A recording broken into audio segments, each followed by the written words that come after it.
Okay, so now let's take a quick review of vessels and kind of talk about some unique vessels you might not have seen in some of your other experiences. So blood vessels we can divide fairly easily up into a couple different categories: arteries, arterioles, capillaries, venules, and veins. Although from a functional standpoint, venules and veins pretty much do the same things. You sort of combine them that way if you want. So uh, each vessel has some common components. As an example, they all have an endothelium and inner lining. They're all made up of cells, obviously, and epithelial cells that line it. But they also have some major differences, and especially in terms of their function. Um, the general scheme is from the heart, right? We go to arteries, arterioles, capillaries, venules, veins, and back to the heart. The general scheme for that is the vast majority of arteries. The only exceptions would be the pulmonary arteries and the umbilical arteries have a higher oxygen content, so a greater O2 saturation, close to 99%, than their counterpart in the veins, which usually are about 70%, although it depends on what particular vein we're looking at in general. So as an example, the heart extracts most of the oxygen available. So the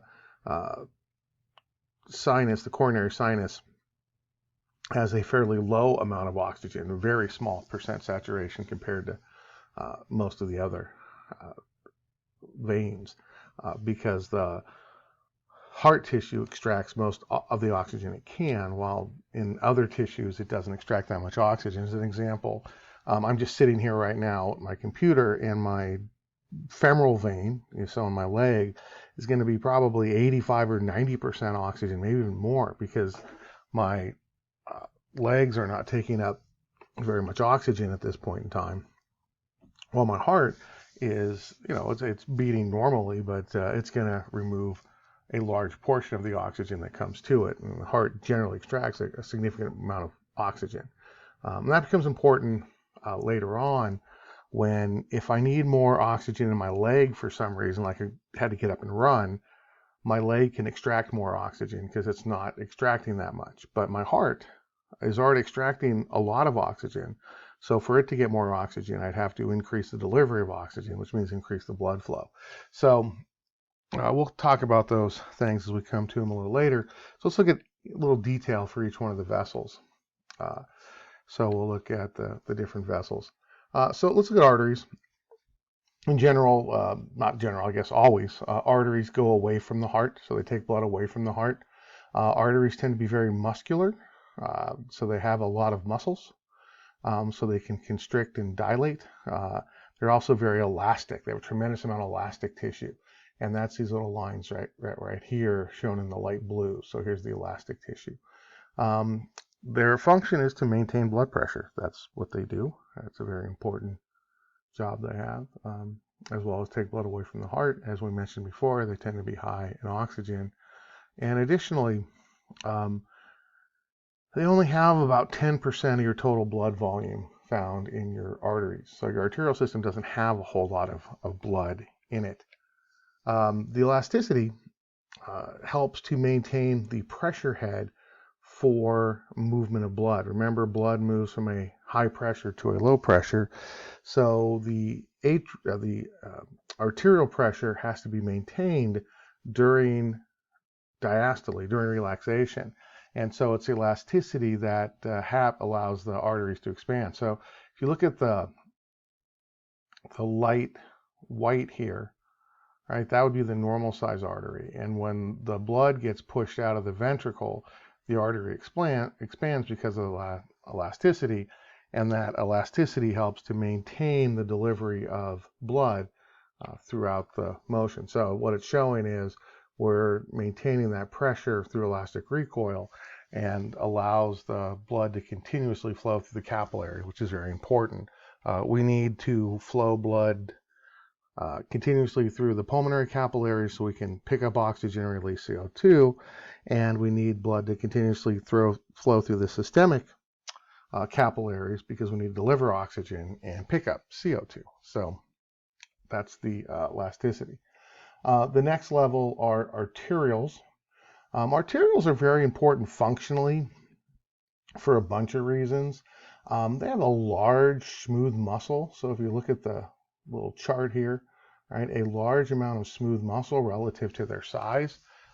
They also have an outside covering and an inside endothelium, like all of them do. So they tend to be very thin and muscular. And their job is what they call partition blood flow. It's able to direct blood to areas of need, primarily through a change in the radius. We'll talk about that change in the radius in a second. They're also considered to be the greatest site of vascular resistance. So even though they're not the smallest cross-sectional diameter of a vessel, right? Capillaries are significantly smaller in some cases, but they are the greatest site of vascular resistance because their total cross-sectional area is so small. And so this has a tremendous pressure drop because of that resistance when we get into the arterioles. We can regulate the diameter of arterioles through a bunch of different ways. We'll talk about that through the regulation of total peripheral resistance when we talk about mean arterial pressure measurements.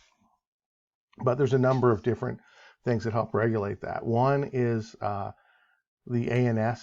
It's sympathetic only, so that helps to maintain what we call the vasomotor tone. I remember one of Cannon's postulates was that we have tonic activity, so that's the tonic activity from the sympathetic system.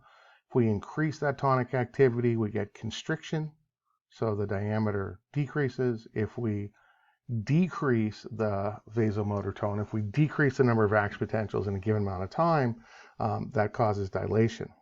We also have hormones.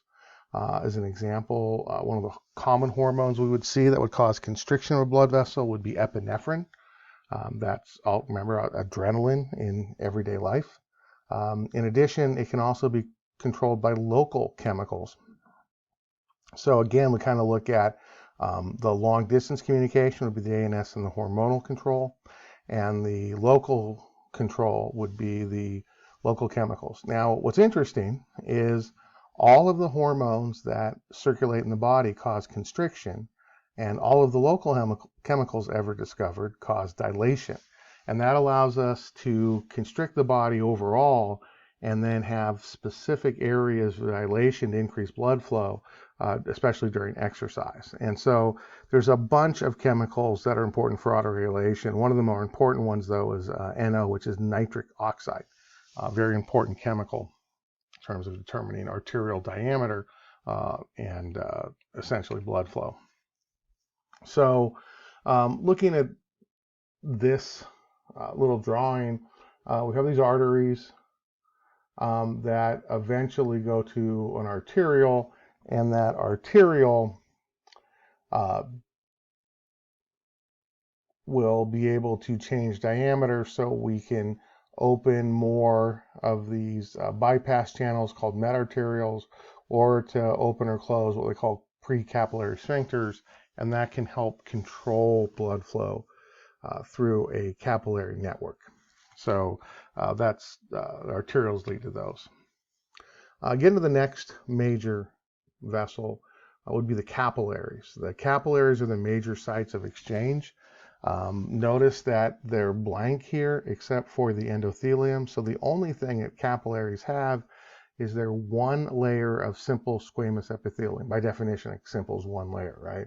So this kind of shows it here. That allows them to be structurally sound for exchange.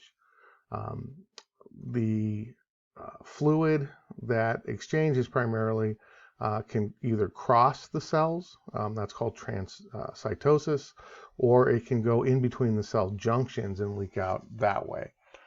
When it's in a blood vessel, the liquid would be called plasma.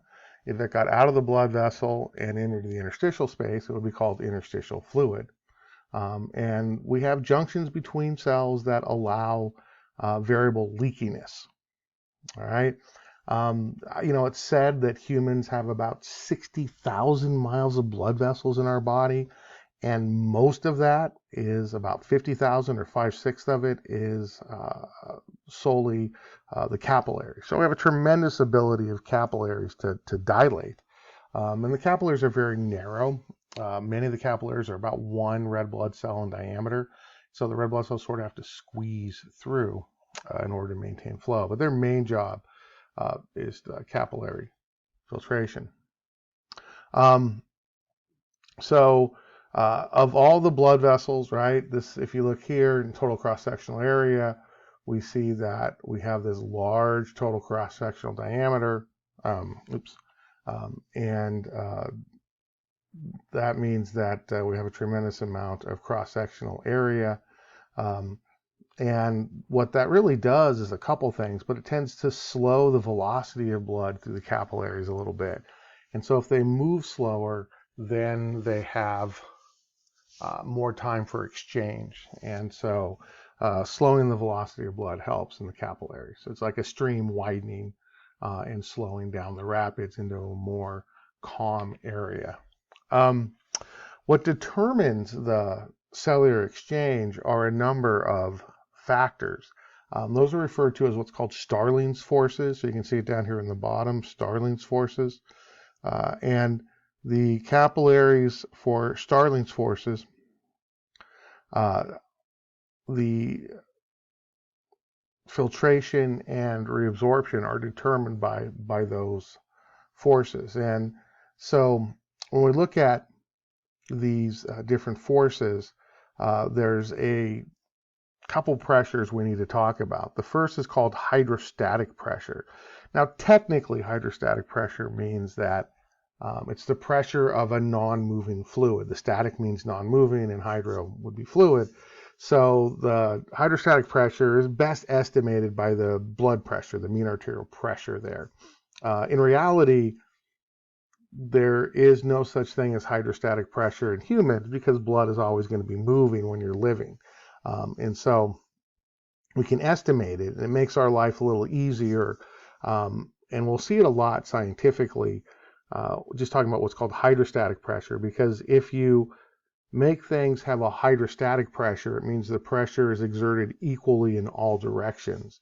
Whereas if we had a pressure with movement in a direction, then we'd have to worry about, was the vessel straight? Did it narrow? Did it get wider? If it curved? And different things like that. So if we have a hydrostatic pressure, it exerts the same pressure in every direction, and it makes our life a lot easier in terms of figuring out what's happening. So that's one pressure we have to worry about. The other pressure that we have to worry about is called the osmotic pressure. And the osmotic pressure is based solely on the number of dissolved particles, so basically osmosis, which we've seen before. In terms of osmotic pressure for the capillary, though, it's due to protein. And the reason why it's due to protein is that when fluid moves across the capillary wall, everything dissolved in blood, that the ions move, the sodium moves, the potassium moves, things like that. The glucose actually goes across as well. And so the difference between the inside of the capillary and the outside is due largely to the presence of proteins. So the osmotic pressure is really looking at the amount of protein that's there. And so sometimes that's called the colloid osmotic pressure. So we have these two pressures, and we have to consider each pressure in different areas. So we have a hydrostatic pressure within the capillary, that's the blood pressure, that pushes fluid out. We also have an osmotic pressure inside the capillary, and because osmotic pressure pulls water towards it, right, the osmotic pressure will move water back in. And then outside in the interstitial fluid, we have the hydrostatic pressure, and that would be pushing back on fluid trying to get out. And then we also have the colloid osmotic pressure in the interstitial fluid that would suck water out of the capillary. So we have these two sets of opposing forces called the starling forces. And we're going to look at that a lot in Lab 21. There's actually going to be a problem that you're responsible for doing on your own. So something to think about there. The last set of vessels are the veins, right? And so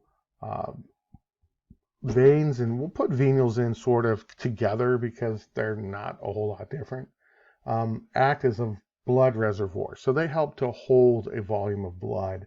60 or 70% sometimes of your blood is stored in your veins. Okay, so there's a couple things to say about veins. One, they're what we call a high capacitance vessel. It means that they tend to be very floppy, and they're a little different in terms of how they function. They do have smooth muscle. They can constrict and dilate. They fill easily with blood, and they have valves that ensure one-way flow. So just like the valves in the heart, we have valves in the veins, we have valves in our lymph tissue as well, and that assures one-way blood flow. Their function is return blood back to the heart. They tend to be lower in oxygen, except for those two exceptions we talked about, the pulmonary artery and the umbilical artery, in this case the pulmonary vein and umbilical vein. They help to dissipate heat or to store heat. If we send more blood to the skin, we tend to lose heat to the external world, and if we keep blood away from the surface of the skin, we tend to retain heat. And like I said, they store a lot of your blood.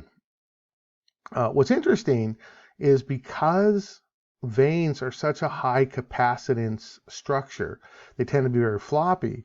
If we want to increase the return of blood to the heart, we actually cause what's called venoconstriction. Okay, so veno refers to vein, and constriction refers to decrease the diameter. Okay, so we constrict it, and that will increase venous return. And the reason why is it won't appreciably increase the resistance of the vessel, but it will force blood back to the heart because it's not hanging out in that floppy area of your vein. So it decreases the blood storage. Likewise, if we want to store more blood in the veins for some reason, we would have dilation, and that would decrease the venous return to the heart, and that would tend to increase the storage of blood within the vessel. Now, veins have valves, as I mentioned before. They tend to be in the extremities, and we'll see this idea a little later, but they're important for what we call the muscle pump. And by taking our muscles and pumping them against veins, blood gets forced up to the next level, at least in terms of valves. And so before it has a chance to go backwards, the valve will close, and we'll get to this level, and it'll just keep on working up just like that all the way through. So if you think back to your PE days, like when you were in high school, most of you probably had PE in high school in California, state law, where your gym teacher didn't let you stop moving after running like a mile for time. And that was because they know that you need to have that muscle pump going to return blood to the heart, so you can then pump blood to the brain so you can stay conscious. That's the muscle pump that involves the valves in the leg. So here's just a quick kind of summary of the blood vessels and things like that. And so again, we'll start here and we'll say here's our arteries, then we'll go to arterioles, then we go to capillaries, we go to venules, and then we go to veins. Okay, so that's kind of the vessels. So here's a chart explaining the characteristics and functions of each. We covered these, I believe, all of them. So kind of take a look at those, and that would help in terms of memory. One of the things that you might not have talked about before are these special vessel systems called portal systems. A portal system has what they call two capillary beds in series. What it really means is capillary beds back to back. All right. So as an example, when we look at the digestive tract right here at the bottom, you'll see that we have a artery coming in, and then an arteriole, then some capillaries, then some other structure. In this case, if it's a gut, it's the hepatic portal vein, and then the liver, which has capillaries. So notice that in other places, we just have arteries, arterioles, capillaries, and then we're back. But in this case, and right below it in the kidney as well, we have these capillary beds that are back to back. So these are called a portal system. Okay, so portal, see it up here in the upper left, right, have two capillary beds in series. It means they have two capillary beds before they go back. So normally, right, it's artery, arteriole, capillary, venule, vein. In this case, it starts out normally, artery, arteriole, capillary. But then there's some other vessel, some other structure. We'll talk about the differences. And then there's another capillary, and then we have venule and vein. So we have this extra capillary bed. So all portal systems are defined by having two capillary beds in series. There are only 3 known portal systems in the human body. The first one you've probably studied without really studying it, and that's the hepatic portal vein. So go back to the digestive tract down here. The idea of having the blood capillaries in the digestive system is for the absorption of the polar molecules. We've discussed that before. And so the polar molecules get absorbed directly into the bloodstream, and that's an important component. Now, what happens with that blood, though, is it actually gets sent through the hepatic portal vein. So hepatic tells us the liver, and portal vein is because it's part of the portal system. And it doesn't go to the liver, in this case, to get oxygen. It goes to the liver to deliver the nutrients so the liver can process it. So as an example, a lot of our sugar is processed in the liver and stored in the liver in many cases. So that gets there by the hepatic portal vein. It's actually the hepatic artery that supplies the liver with oxygen. So, they probably shouldn't have dimmed this yet until we got down here. So it should all be red. But, again, artists typically do these and they don't always do them perfect. So that's the first one, the hepatic portal vein.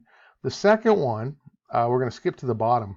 So number 3 would be the kidneys, because we can see that on this drawing as well. And it's the same idea. You have 2 separate capillaries in the kidneys. The first set of capillaries, which we're going to study towards the end of the semester in some detail, are called the glomerular capillaries. So you see them down here. And that's basically the filter. The job of the glomerular capillaries is to filter the blood. When blood goes to the kidney and it gets to the glomerular capillaries, somewhere between 10 and 20% of the blood gets filtered into the tubules of the kidneys and so processed, right? And what doesn't get taken out of that eventually becomes urine.